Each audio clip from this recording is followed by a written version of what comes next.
Portugal is beautiful. It feels impossible, like it's not supposed to exist because it's so transcendently incredible. Hey everyone, David Chen here from Dave Chen Travels. I've been in Portugal for about 3 to 4 weeks now, and a lot of people are curious, how's it going? What's life like?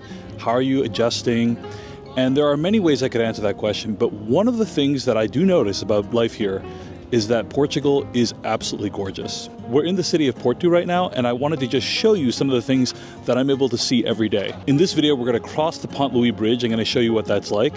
We're going to check out Porto Cathedral, and then we're going to get some food at the Time Out Market in Porto that I'm a big fan of. So let's go, and hopefully this video will allow you to see Porto through my eyes. Right now, we're at the Jardim de Moro, which is a beautiful park at one end of the bridge. And we're about to cross the Ponte Luís Bridge, which connects the municipality of Vila Nova de Gaia with downtown Porto. This bridge is over 500 feet long. I believe construction began in the 1800s. And it was built by one of the proteges of the guy who designed and built the Eiffel Tower. The beauty and exquisite craftsmanship of it is obvious. I mean, just look at it. Starting our walk across the bridge, one of the most remarkable things about this bridge is that the metro train is just there like a couple inches away from me, and they just let thousands of people cross the bridge.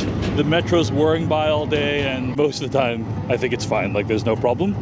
And the benefit is you get these incredible views as you're crossing the bridge. The railings only come up like 4 feet or so, so like you really feel like you could just look over the edge and fall over extremely easily. But most of the time, people are just fine. They can take care of themselves. However, if you are scared of heights, this probably isn't for you.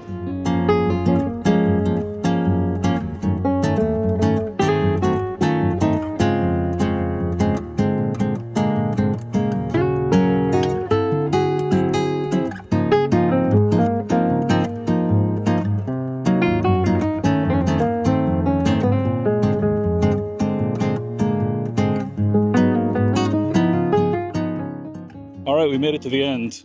I've crossed this bridge a few times now, and every time it's always exhilarating for one reason or another. Hope that was able to give you a sense of what it was like.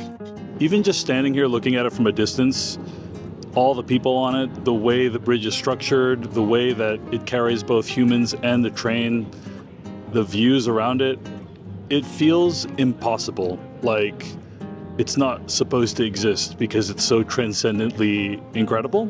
There's very little like this in the United States. I know I'm in an extremely heavily touristed part of the city right now, but one thing that you notice here and everywhere is people just hanging in restaurants, you know, just chilling outside of restaurants in large groups, gathering together, enjoying each other's company. It's a very communal and warm society, although it can be a little bit difficult to break into as an outsider. We're now going to check out Porto Cathedral. This structure started being built, I believe, in the 1100s and was continuously worked on throughout the years, up through the 18th century and even some additions in the 20th century, if I'm not mistaken.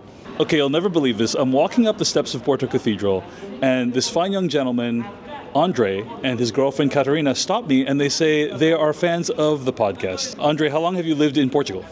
For about 31 years. I was watching on YouTube in high school the Totally Red Show, reviewing some games on PlayStation, also some series and movies, and then I discovered by accident the Slash film. And I saw some articles and some movies of you and Devendra, I think, reviewing the latest film on the market. So I thought that you were very funny and very insightful. Incredible, thank you. What is your favorite movie-related memory in Portugal? The Totally Red Show, they did an experience, I think was Jeff, of watching the movies without seeing the trailers. And I saw The Dark Knight with my brother without knowing anything of the film, of the movie, and that was a big experience. I still have memories of seeing, like, I'm surprised about everything, and I think it's a good advice to watch most of the movies like that. Yeah, don't encourage him. Thank you very much for talking with me, Andre. Thank you, David. Well, that was amazing. Anyway, back to Porto Cathedral. Coming up the ramp, coming up the steps, and you see this amazing square with a spectacular view of Vila Nova de Gaia, of Porto. It's just incredible. I'm going to show you a little bit of it. Whenever I've come here, there is a street performer in the middle of this square, and today it's a guy playing a saw, and it's beautiful. And it usually is beautiful music. It's actually typically very appropriate for the setting, so very special.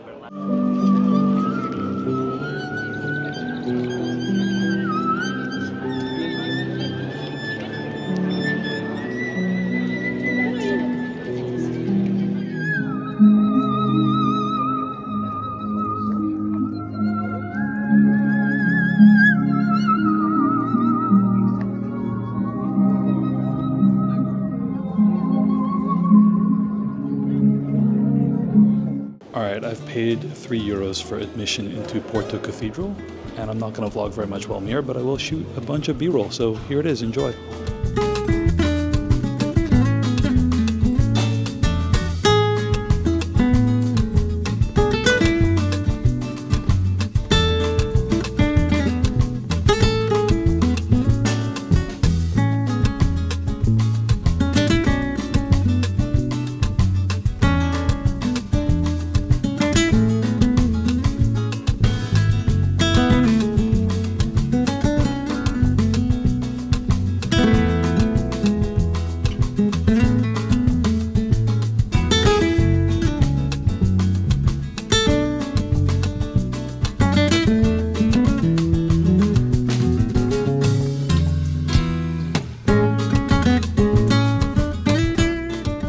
Climbed a bunch of steps to get to the top of one of the towers at Porto Cathedral, and those were very steep steps and I was very out of breath, but I'm rewarded with what I do believe is one of the finest views of Porto. A lot of people refer to Porto as kind of a Studio Ghibli type city. I think it has its own unique character, but it does feel magical, and that's where I think the comparison comes from. As I'm looking out at this, it just feels like there's really nothing else like it. It is a beautiful fusion of both the historic and the modern in a way that I've never really seen before.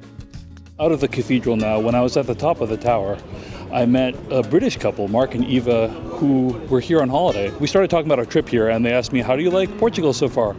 And I said, this is incredible. I'm seeing beauty everywhere. This cathedral we're in is older than the country I'm from. And they seemed a little taken aback by that. Eva said, yeah, I guess that really puts things in perspective. Where we're from, you know, there's cathedrals everywhere. There's one on your doorstep. You can find this anytime. So anyway, it's just a matter of perspective, I suppose. Final stop, we are going to head to this place called the Time Out Market in Porto. It's a place that has a bunch of food stalls all lined up in a row, a great outdoor eating area. It is not the most authentic food you can get in Portugal. It is very touristy, but it does have amazing seafood. So let's check it out. I've eaten at a bunch of restaurants in this hall, but one of my favorites is the very first stall. It's called Mia Now. So let's order a few items and see how it is. Can I get the grilled sea bass and also the small fried sardine? To drink, do you want to drink? Yeah, water is good. Water's good. Cold? Natural. Natural. All set? Yeah, it's done. Then I call you when it's ready, okay? Thank you. All right, here we go.